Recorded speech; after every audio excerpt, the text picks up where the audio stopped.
हम लोग न्यूमेरिकल देख रहे थे।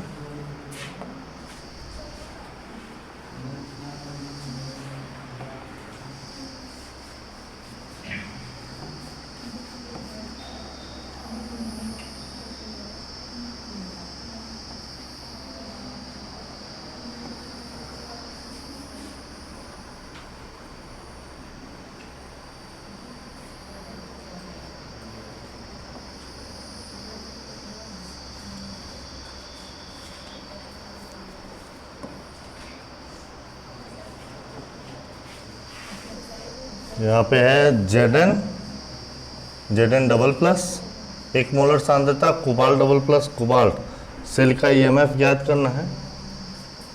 जबकि इस सेल के लिए E Z N double plus तथा ई कोबाल्ट डबल प्लस के मान क्रमशः -0.76 और +0.28 है तथा इनकी सांद्रता 1 मोलर है। तो ये तो एकदम सिंपल सवाल है।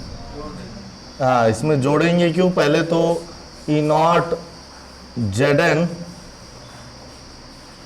Double plus oblique Z N का मान दिया गया है -0.76 और ये काम करेगा। और ई नॉट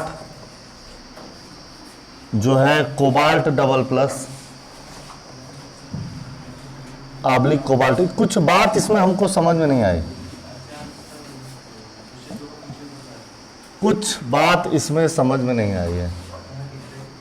ये सवाल थोड़ा मुझे लग रहा है गड़बड़ है। आप लोग अपने बुक में देखिए question number 25। E not cobalt double plus नहीं देना चाहिए। इसकी वैल्यू कह रहा है +0.28 है। ऐसा संभव ही नहीं है। कोबाल्ट की वैल्यू नेगेटिव में आती है। अगर प्लस, हाँ पहले हो,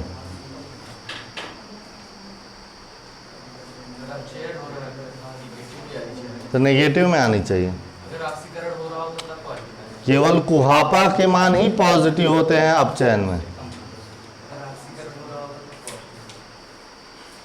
हाँ, अगर ऑक्सीकरण, तो मुझे लगता है कि ये ना दे करके ये आपको ये दिया हुआ है E not cobalt oblique cobalt double plus. तो अगर हम ऐसा करें तब शायद उत्तर बेहतरीन और सही तरीके से आ पाएगा।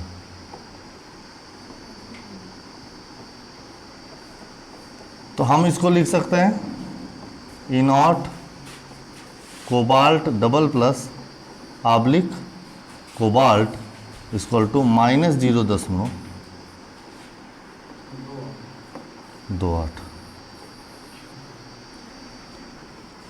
ये हो गया आपका। जिसकी वैल्यू ज़्यादा है तो ये कैथोड है और जिसकी वैल्यू कम है वो एनोड है।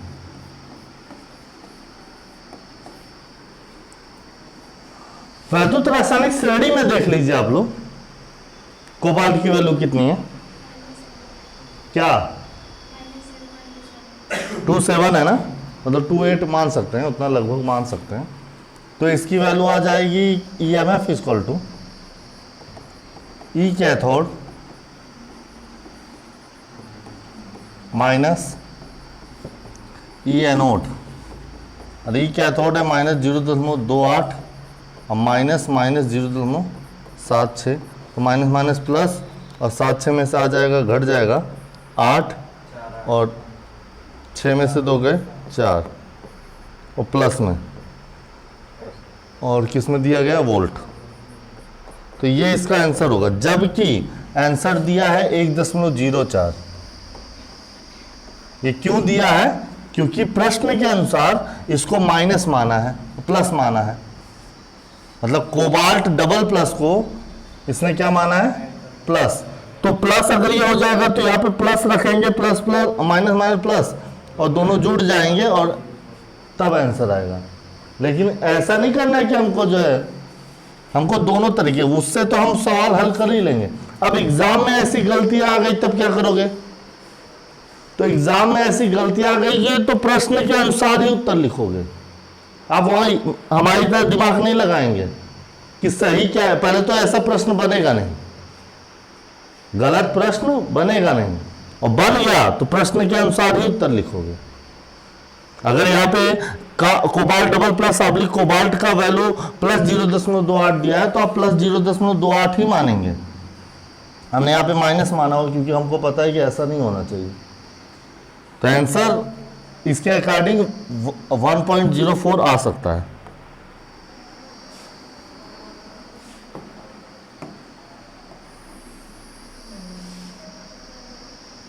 अगला सवाल क्या है?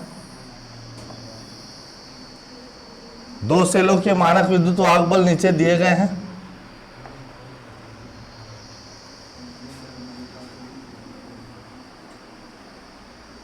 ये सवाल कुछ यहां आ गया है, देखो।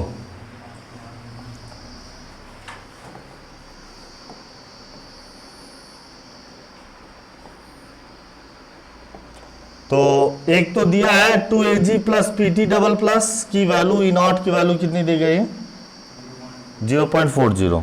और यहाँ पे 2Ag प्लस F2 और 2Ag प्लस 2F माइनस की वैल्यू दी गई ई नॉट 2.07।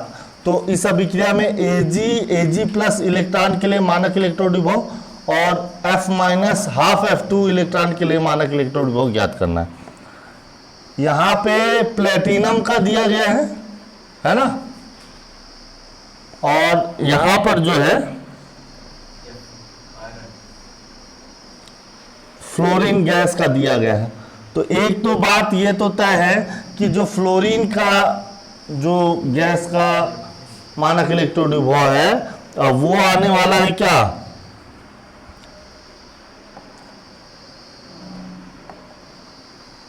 और वो आने वाला है, देखो ये फ्लोरीन क्या है? गैस है, और गैस के साथ प्लेटिनम जरूर रखते हैं। जैसे हाइड्रोजन के साथ Pt रखने के बाद उसकी वैल्यू 0.00 आती है, उसी तरीके से फ्लोरीन हुआ, क्लोरीन, ब्रोमीन, आयोडीन, इन सब की वैल्यू जो है किसमें रखने के बाद? Pt के साथ रखने पर आती है। ठीक है। हाँ, दूसरा बात इसमें क्या देखना है हमको? सिल्वर का निकालना है। तो सिल्वर का निकाल लेंगे। ये जो दो हिस्सा है, ये सिल्वर और फ्लोरीन के योग के बाद आ रहा है। 2.07 सिल्वर और फ्लोरीन के बाद आ रहा है। तो इसमें कुछ हिस्सा सिल्वर का होगा तो कुछ हिस्सा फ्लोरीन का होगा। तो पहले तो हम समीकरण, हमको पहले दूसरा उत्तर निकालना होगा। 2Ag यहां पे लिख देते हैं, 2Ag और प्लस F2, तो 2Ag प्लस 2F माइनस के इलेक्ट्रॉन वोल्ट की वैल्यू क्या है? Plus 2.07 volt. इसको चूंकि सेकंड प्रश्न के अनुसार हमको F माइनस ज्ञात करना है, F माइनस से हाफ F2 है ना।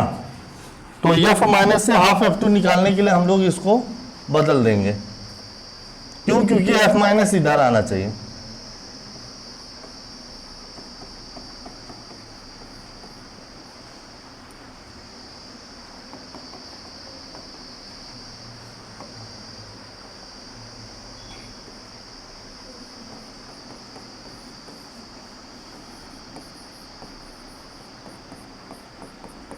तो ई नॉट की वैल्यू कितनी हो जाएगी? है ना। और यहां पे दिया है 2Ag plus 2 plus platinum, 2Ag plus Pt equal to, इसकी वैल्यू कितनी दी गई है? प्लस 0. दोनों को जोड़ दीजिए तो सिल्वर सिल्वर कैंसिल, और 2Ag प्लस कैंसिल, तो 2F माइनस और plus P T double plus equal to F2 plus P T, और ई नॉट की वैल्यू आ जाएगी -7, 10 में से 4 गए 6, 1.67 वोल्ट। इसी को हम लोग लिख सकते हैं 2F माइनस, अब प्लेटिनम हटा ही देते हैं, तो F2 प्लस 2 इलेक्ट्रॉन, तो इसकी वैल्यू आ जाएगी -1.67 वोल्ट। कितना आ रहा है? -1.67 वोल्ट। अब हमको ज्ञात करना है एजी की। एजी के लिए कैसे निकालेंगे? तो अब यहाँ पे हम लोग एजी का निकालना है, तो इसके साथ लगा देंगे 2AG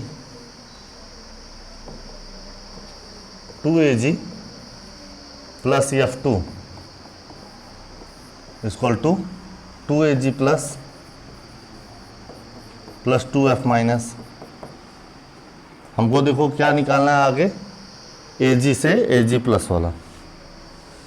तो यहाँ पे हो जाएगा हमारा ई नॉट की वैल्यू कितनी आ जाएगी, प्लस 2.07 वोल्ट। इन दोनों को जोड़ देते हैं, तो ये क्या आंसर ये है? कहाँ पे 7 है? हाँ, तो 7 नहीं दिख रहा है क्या? हाँ, कहाँ नहीं दिख रहा है?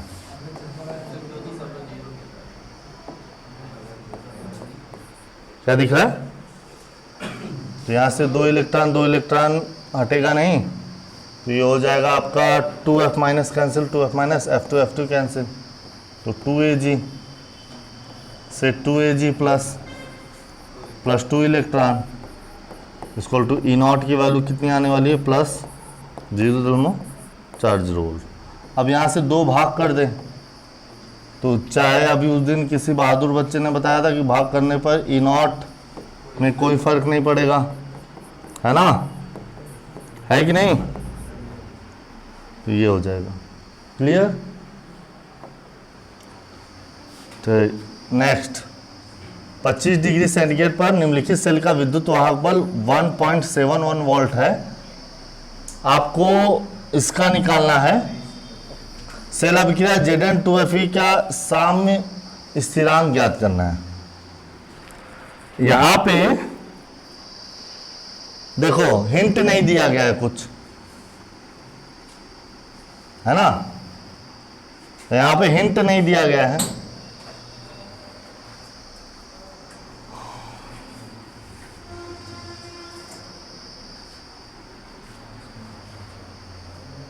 सेल का रिएक्शन ये है, दिख रहा है सबको? सबके पास बुक भी है, दिख रहा है। तो सेल का जो E है वो 1.71 है, ई नॉट हमें नहीं पता है। ई नॉट के लिए हमको Zn डबल प्लस और Fe ट्रिपल प्लस का Fe डबल प्लस वाला जो है वैल्यू पता होनी चाहिए, जो कि वैल्यू यहाँ मिस है, और देना चाहिए था हिंट में, लेकिन नहीं दिया है। कोई बात नहीं, हम लोग जानते हैं, याद करना होगा हमको क्या, E not Zn double plus oblique Zn क्या होता है,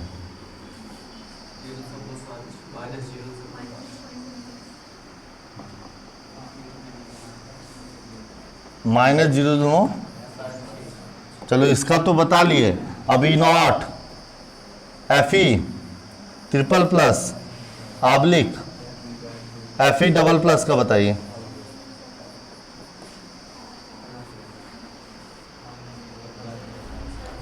बताइए। और अगर मैं इस Zn डबल प्लस को Zn oblique Zn double plus लिखूं तो क्या हो जाएगा, प्लस हो जाएगा। Fe ट्रिपल प्लस का आब्लिक Fe डबल प्लस से आपको सेकेंड वाली वैद्युत रासायनिक श्रेणी में मिलेगी, सेकेंड वाले वैद्युत रासायनिक श्रेणी में मिलेगी, सेकेंड वाले वैद्युत रासायनिक श्रेणी में मिलेगी, सेकेंड वाले वैद्युत रासायनिक श्रेणी में मिलेगी। तुरंत रहना चाहिए साथ में। अब देखो वो कह रही है 0.77, मैं कैसे मानूं कि एफी ट्रिपल प्लस से एफी डबल प्लस बन रहा है? उसके लिए देखना पड़ेगा फिर से। हाँ, एफी ट्रिपल प्लस से एफी डबल प्लस कि एफी डबल प्लस से एफी ट्रिपल प्लस? एफी ट्रिपल प्लस से एफी डबल प्लस कितना? प्लस 0.77। झूठ बोले अगर तो दोनों को जोड़ देते हैं तो ई नॉट सेल कितना आ जाएगा? दोनों जोड़ दीजिए। 7 6 7 दूनी हासिल। कोई दिक्कत? अब हमको ज्ञात करना है, तो ये अभिकारक है, ये अभिकारक है, ये उत्पाद है, ये उत्पाद है, ये ध्यान रखना, ध्यान रखना, ध्यान रखना। अतः ई बराबर ई सेल बराबर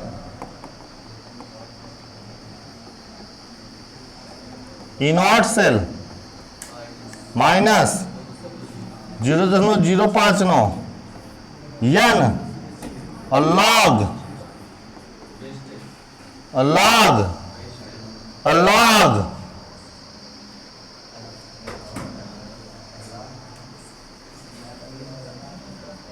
हमको क्या याद करना था? साम स्थिरांक। हाँ, तो ये तो डायरेक्ट यहीं से आ जाएगा, ये तो मामला ही गड़बड़ हो गया है ना। हमको पहले ई नॉट सेल ज्ञात करना था, इसकी सहायता से हम लोग किसकी सहायता से निकाल दिए। अब देखोगे ई नॉट सेल की वैल्यू भी उतनी ही आएगी। जैसे हिंट मतलब ये कह रहा है कि भैया आप अपने मन से मत मानिए, कह रहा है कि आपको याद करने की जरूरत नहीं, जितना हम सवाल दिए हैं उसी सवाल की मदद से निकालिए। तो इसलिए मैं अपनी बात से वापस पलट रहा हूं कि अब मैं इस सवाल के माध्यम से करूंगा कि ई सेल की वैल्यू दी गई है, ई नॉट सेल ज्ञात करना है और माइनस लॉग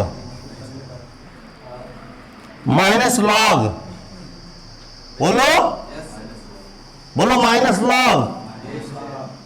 अब बेस 10 उत्पाद कौन है? क्या रिएक्शन बैलेंस है? बैलेंस रिएक्शन तो लिखना पड़ेगा ना, फिर से मिटाइए। कितना मिटाओगे भैया? Zn और प्लस Fe ट्रिपल प्लस और Zn डबल प्लस और प्लस Fe। क्या रिएक्शन बैलेंस है? तो कह रहा हूं कि यहां से 2 से गुणा कर दीजिए। इससे क्या हुआ कि 2 इलेक्ट्रॉन का क्या हुआ? ये 2 इलेक्ट्रॉन ग्रहण किया। ये कितना किया? 2 इलेक्ट्रॉन ग्रहण किया। अच्छा, अनावश्यक आप लिखवा दिए मिटाकर। ये तो Zn oblique Zn double plus से भी पता चलता, लेकिन कंफ्यूजन रहती, इसलिए रिएक्शन कभी कभी कर लिया करिए। क्या पता इसमें से भी गुणा हो रहा, तो नंबर ऑफ इलेक्ट्रॉन्स बढ़ घट सकते हैं। समझ में आएगा नहीं? नहीं, रिएक्शन कहाँ दिया है, ये तो इसका हमें ज्ञात करना है ना। अभी हम इसके लिए किसकी वैल्यू ज्ञात करने वाले? ई नॉट की वैल्यू। तो अभी ई सेल क्या दिया है? तो मैंने कहा लिखा है, वो लिखा था वही त्याग रहा है, गलती से आप लोगों की वजह से। देखो ये भी ग्रहण करा, ये भी ग्रहण करता। माइनस 0.059 बटा n और लॉग बेस 10। अब इसमें आ जाएगा Fe डबल प्लस। देखो ध्यान दो, इसीलिए मैं कह रहा था ये नहीं पता चलता। और इनटू अपान सॉलिड वाले को हटा दीजिए, पक्का। यानी ई सेल की वैल्यू दी गई है 1 पॉइंट, ई नॉट सेल की वैल्यू याद करनी है 0.059 बटा 2। कहाँ कौन एक लाइन ज्यादा लिखवा दिया भैया? हाँ अच्छा, Fe डबल प्लस का सांद्रता कितना दिया है? नहीं, Fe डबल प्लस की सांद्रता 10⁻² की पावर 2 हो जाएगी इंटू Zn डबल प्लस की 0.01 और बटा Fe ट्रिपल प्लस की 10⁻³ कोई दिक्कत? तो 1.71 E0 सेल और ये हो गया 0.0295 और लॉग और बेस 10 ये हो गया 10⁻⁴, ये हो गया 10⁻² और ये 10⁻�6। अरे बाप रे, कैंसिल और log 1 की वैल्यू और ये तो पूरा 0। अरे बाप रे, ओहो हो, 1.71 E0 सेल -0, तो E0 सेल की वैल्यू कितना है? 1.71। ये तो कुछ गड़बड़ी हो गई। बोलो, अगर अब K की वैल्यू ज्ञात करेंगे तो दोनों की वैल्यू सेम आ रहा है यार। देखो यार, कुछ तो गड़बड़ है, कहीं कुछ तो गड़बड़ी है।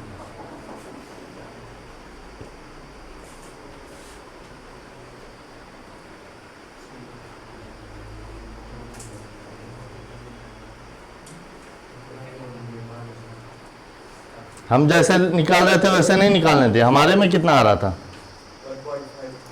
हाँ, अब देखो E0 सेल की वैल्यू जब इसी में रखेंगे वापस, है ना, ऐसा नहीं होना चाहिए। हाँ, हम जैसे रख रहे थे वैसे ही रखना चाहिए था। क्यों? क्योंकि E0 सेल की वैल्यू वापस उसमें रख देंगे तो K की वैल्यू बदल जाएगी। आइए चलिए, अब क्या किया जाए? अब रिएक्शन क्या है? Zn plus 2Fe, Zn double plus 2Fe double plus, इसका जो मानक इलेक्ट्रॉन विभव है वो कितना है? नहीं, वो नहीं। हाँ, कैसे? Zn का कितना होता है? Zn से Zn डबल प्लस का प्लस 0.76 और प्लस Fe ट्रिपल प्लस से Fe डबल प्लस का भी आपने कितना बताया था? हाँ, 7। टोटल कितना हुआ? 1.53 वोल्ट। ये अब इसकी वजह से आ गया। अतः E0 cell, sorry E cell बराबर E0 सेल माइनस 0.059 बटा n लॉग क्या आएगा? K। यही ना, K की वैल्यू ज्ञात करनी है। तो E सेल हमारा कितना आया है? 1.71 और E0 सेल की वैल्यू प्लस 1.53। बोलो हाँ है ना? बोलो, क्या ये E0 सेल है? वो E सेल आ गया ना, मतलब अब उसके सांद्रता के हिसाब से उसका वैल्यू था। ठीक है, और ये वही तो मैं बाद में बताया कि भैया शुरू में जैसा हम कर रहे थे उसमें हम डायरेक्ट 1.71 की जगह 1.53 हमको रखना चाहिए था, तब हमारा K की वैल्यू आती। तो अब सोचो अगर ये सवाल ही हल न करते जैसा कि मैं कर रहा था, तो आप बताते इसकी वैल्यू 1.53 है और इसकी वैल्यू दी है 1.71, तो बताओ E0 की जगह किसे रखोगे और E की जगह किसे रखोगे? वही तो बताओ, अभी सेम वैल्यू आ गई, ये तो गड़बड़ है ना। या तो सांद्रता में कुछ डिफरेंस होता, पर है नहीं ऐसा। चलिए देखते हैं। तो ये हो गया हमारा 0.059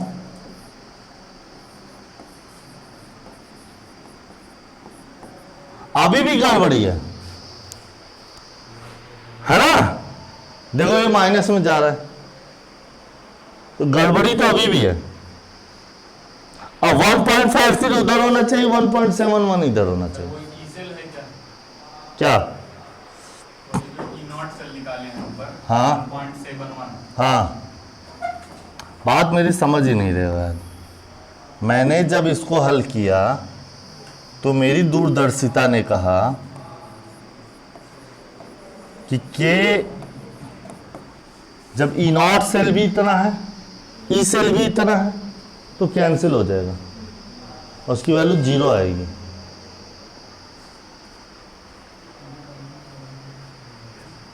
तुम ये मेरी दूरदर्शिता, इसलिए मैं इसको स्किप कर दिया। आप समझ नहीं पा रहे हैं, नहीं समझेंगे, क्योंकि सवाल में ही कुछ गड़बड़ी है। सांद्रता ऐसा नहीं होना चाहिए। हम थोड़े सवाल देख रहे हैं, ये सांद्रता ऐसी होनी ही नहीं चाहिए।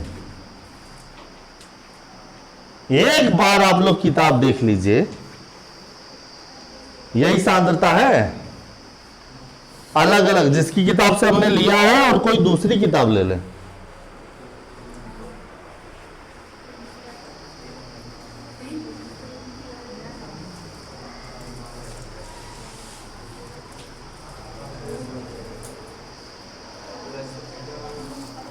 सूर्यान समझ रहे हो क्या? यार इसकी वैल्यू अलग आनी चाहिए थी। नहीं, 1.7 नहीं आनी चाहिए बस। ये नहीं आनी चाहिए। ये दोनों सेम कैसे आ सकता है? उसके लिए अगर दोनों सेम होगा तो सांद्रता एक मोलर होनी चाहिए, जबकि है नहीं। सांद्रता तो एक मोलर, सांद्रता नहीं, के की वैल्यू एक होनी चाहिए। एक ये कटने के बाद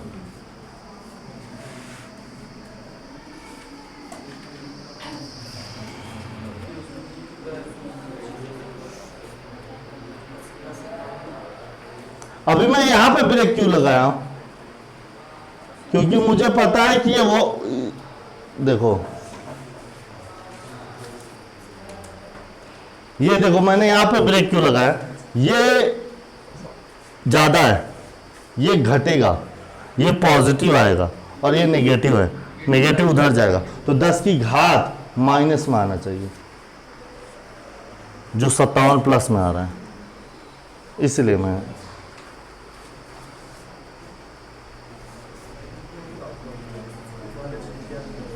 इसका मैं आंसर बता सकता हूं अगर मैं इसी को मान के चलूं। ये के की वैल्यू है, देखो अगर ये के की वैल्यू मैं मान के चलूं 9.25 इंटू 10 की पावर 57 है, तो मैं निकाल सकता हूं कि ई नॉट कितना दे रहा है, ई कितना दे रहा है।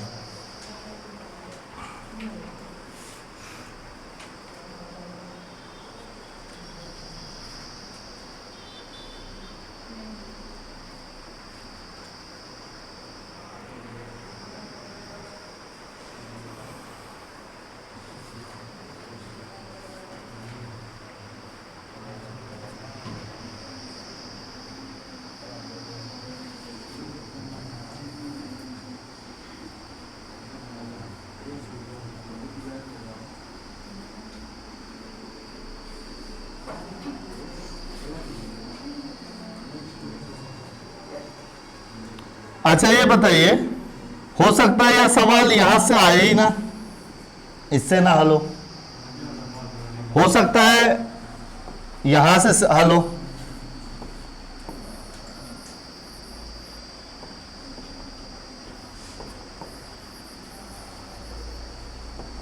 ई equal to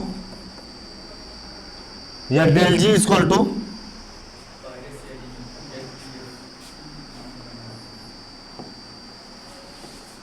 del G equal to minus N F E naught, है ना। और डेल जी देखो डेल जी कहां से आता है, जब इसकी वैल्यू 0 होती है, मतलब ई और ये दोनों 0 हो जाए तो ये जो वैल्यू है यही डेल जी है। अब यहां पे देखना, यहां पे मैं एक बात लिख सकता हूं,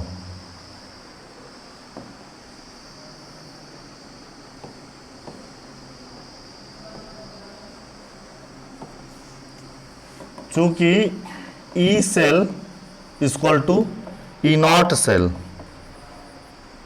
तो अतः यहां से हमारा E cell minus E not cell ही डेल जी हो जाएगा।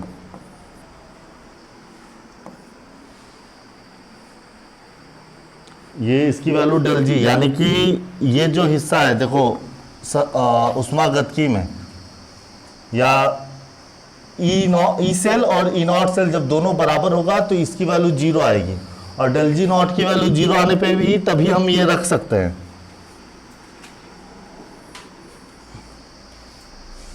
यानी कि ये हो जाएगा, देखो अभी क्या, ये हो जाएगा हमारा -0.0, देखो ये -0.0295 आता कहाँ से, 0.059 बटा n से, और 0.059 कहाँ से आता है,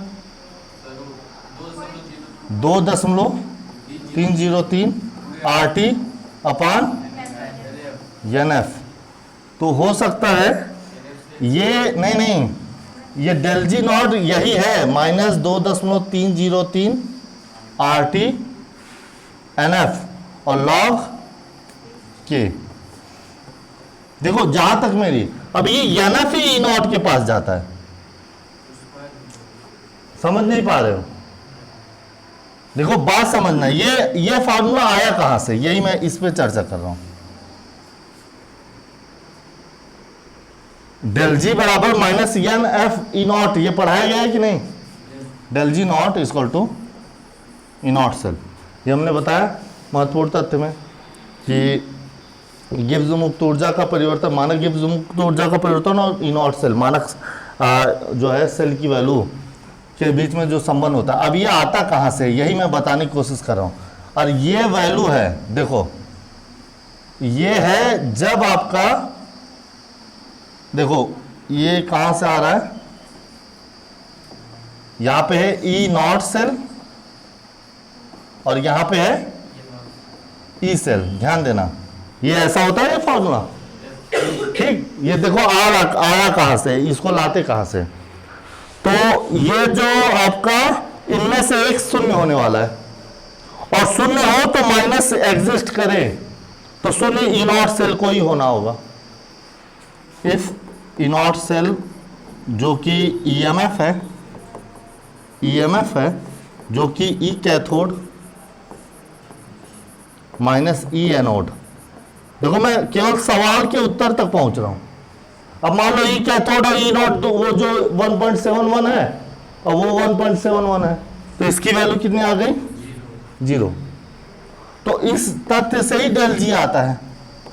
तो यहां पे हम लोग क्या करने वाले हैं, ई सेल और इसको रख देंगे 0 और माइनस 2.303 RT अपान, ये सब मानक परिस्थिति में है, और ये है आपका ईएमएफ, इसको हम थोड़ा लिख देते हैं ईएमएफ, ये हो गया ई नॉट सेल और ये हो गया ईएमएफ, ये यहाँ से लेता हूँ, ये ईएमएफ है, ये इसको हटा देते हैं, ये ईएमएफ है, ये हो गया इफ ईएमएफ। आता कहाँ से वो मैं आपको बताऊँ, तो ये आपका ये हो जाएगा 0, ई नॉट सेल हो जाएगा -2.303 RT अपान NF और log K। अब मैं NF को उधर भेजूंगा और माइनस को भी उधर, है ना, NF को उधर और माइनस को उधर, तो ये वैल्यू आ जाएगी, नहीं बात हम सही कर रहे थे यार, रुको, नहीं सही कह रहे हैं, ये ई सेल और ये ई नॉट सेल, यहाँ पे हमारा ई सेल 0 आने वाला है, ठीक है, ये ई सेल 0 आने वाला है, ईएमएफ वो है। उत्तर आ कहाँ से रहा है वो मैं बता रहा हूँ आपको, ई नॉट सेल, तो ये 0 आने वाला है, ई सेल की वैल्यू 0 रखेंगे, तो ई नॉट सेल किस में आएगा, पॉजिटिव में, ठीक। अब यहाँ पे हम भेजेंगे एनएफ को, और ये हो जाएगा ई नॉट सेल, और इसकी वैल्यू है 2.303 RT log K। अब यहाँ से हम लोग क्या करते हैं, दोनों पक्षों में माइनस ले लेते हैं, NF E not cell equal to -2.303 RT log K, चूंकि del G naught equal to -2.303 RT log K।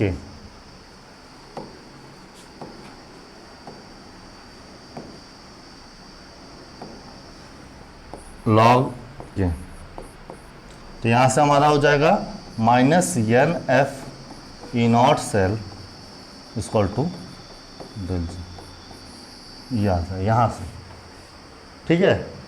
अच्छा, हम इतना ज़्यादा बता दिए हैं। अब एक चीज़ ये हो गया कि हमें log K की वैल्यू ज्ञात करनी है, तो कहीं ना कहीं हमको ये जो है यहाँ से इस फार्मूले से आंसर आएगा, ये इस फार्मूले से आंसर आएगा। अब ई नॉट सेल आपका 1.71 दिया है, देखो नहीं समझे, और माइनस मान लो माइनस कैंसिल हो गया, या तो ये फॉर्मूला समझिए या फिर ये जानिए कि डेल जी को क्या लिख सकते हैं, हाँ ये लिख सकते हैं। अगर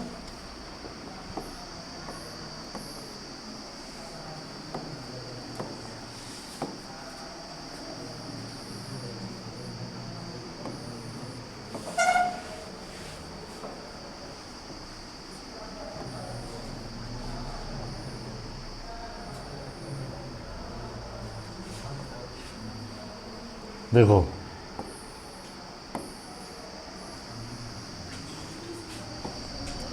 समझिए मत सीखिए, समझेंगे बाद में, जितना समझना था समझिए। अब हमने पता किया कि चूंकि डेल जी बराबर क्या होता है, एक तो फॉर्मूला सर ने बता दिया, -NF ई नॉट सेल, और चूंकि साम्य स्थिरांक पर ध्यान देना, ये साम्य अवस्था पर, साम्य पर डेल जी नॉट बराबर क्या होता है, -2.303 RT log। क्यों अब वो जो क्यों नहीं रखते थे, अब वो साम्य अवस्था पर आ गया, इसलिए वही अभिक्रिया भागफल क्या हो गया, के हो गया। अब यहाँ पे हम रखेंगे -2.303 RT log base 10 -NF E not cell, और माइनस माइनस कैंसिल, एफ को उधर भेजते हैं पहले।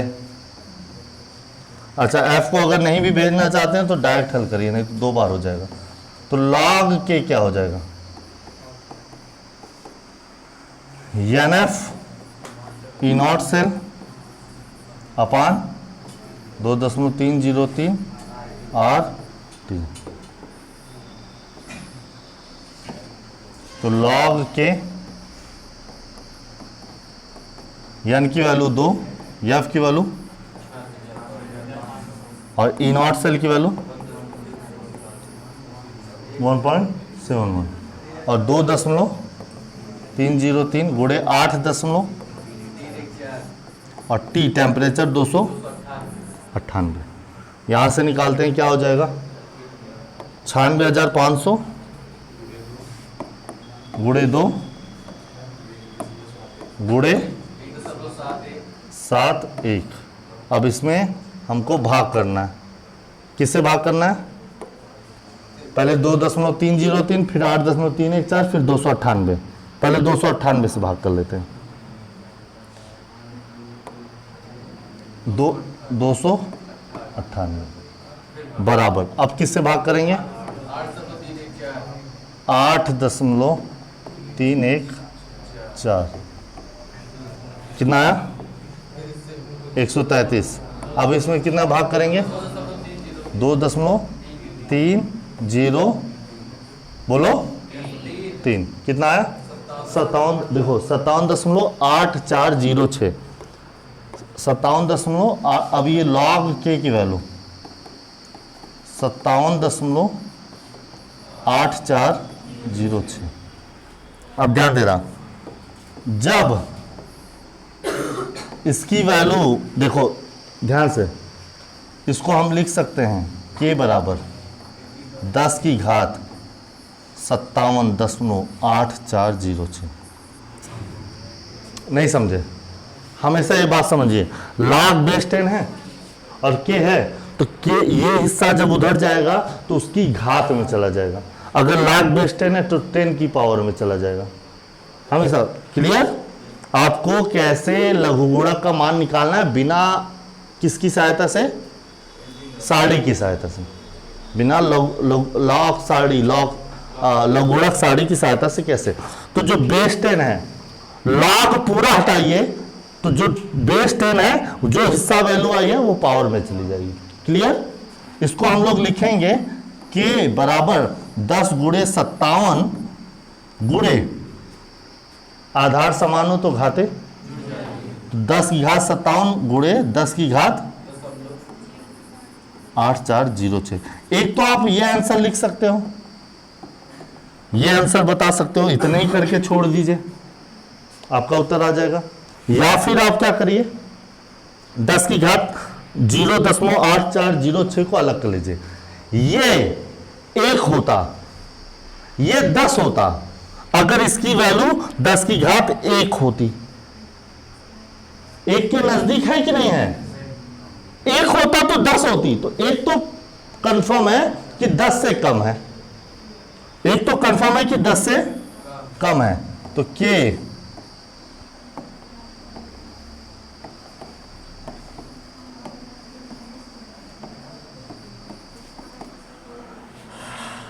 अब कितना हो सकता है? नहीं, आपको पता है 10 की घात माइनस 10 की घात 0.5 की वैल्यू कितनी होती है और 10 की घात 1 की वैल्यू कितनी होती है? कह सर 10 की घात 1 की वैल्यू तो पता है कितनी होती है? 10। लेकिन 10 की घात 0.5 की वैल्यू भी पता है, √10। भाई 0.5 को 5/10 1/2 लिख सकते हैं ना, 1/2 का मतलब √10, 3.14। 3 तो इसकी वैल्यू 3.14 से 10 के बीच में है। अब एक 10 की घात माइनस 0.75 की वैल्यू कितनी होती है?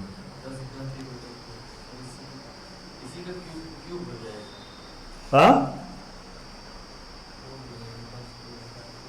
अच्छा, हाँ ये इसका ये क्या होता है?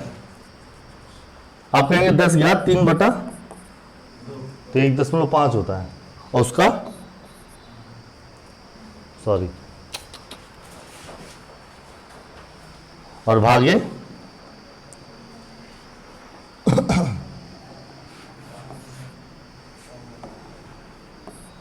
10 की घात 1/, 10 की घात 1 कितना?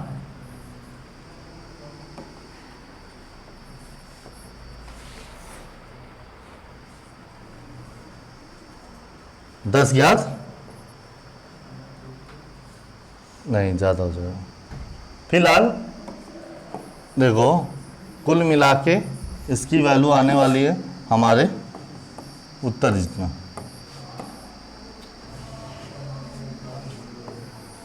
ज़्यादा दिमाग नहीं लगाना चाहिए, क्योंकि एग्ज़ाम में उत्तर माला नहीं मिलेगा।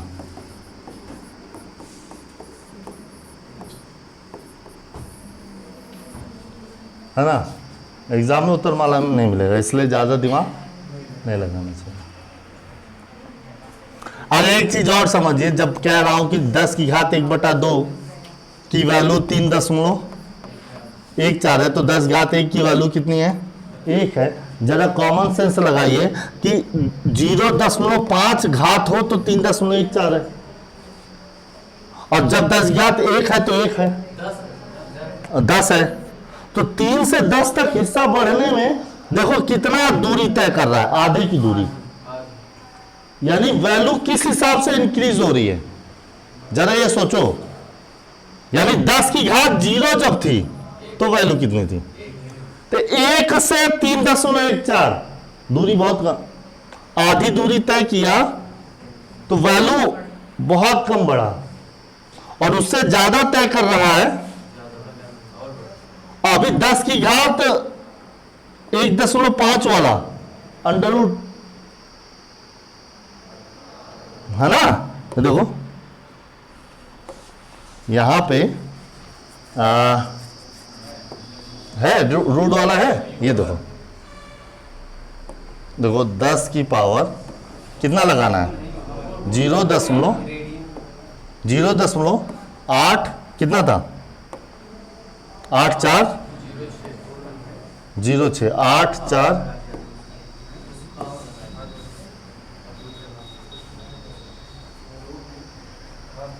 अरे यार रुकिए, कितना कह रहा है?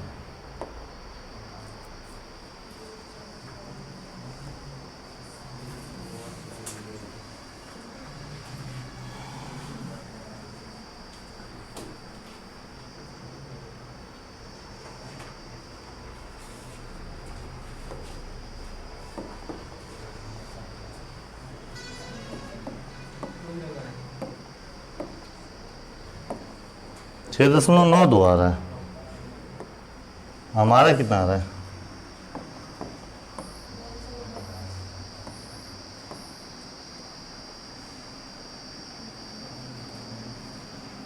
फिलहाल आंसर यहीं से आएगा, कुछ गुणा भाग कंप्लीट करने में आया होगा, ठीक है। चलो समय की भी मांग है, तो देखो आंसर यहीं से आएगा।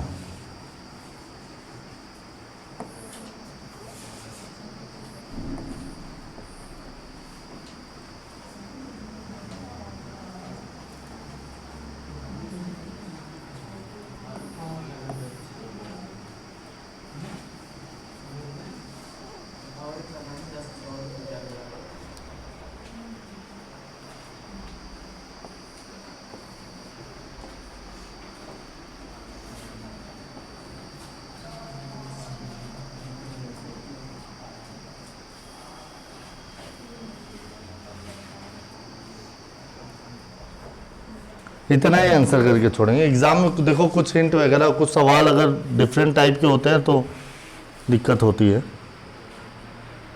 चलो आज के लिए बस इतना ही, आगे कल take care, all the best.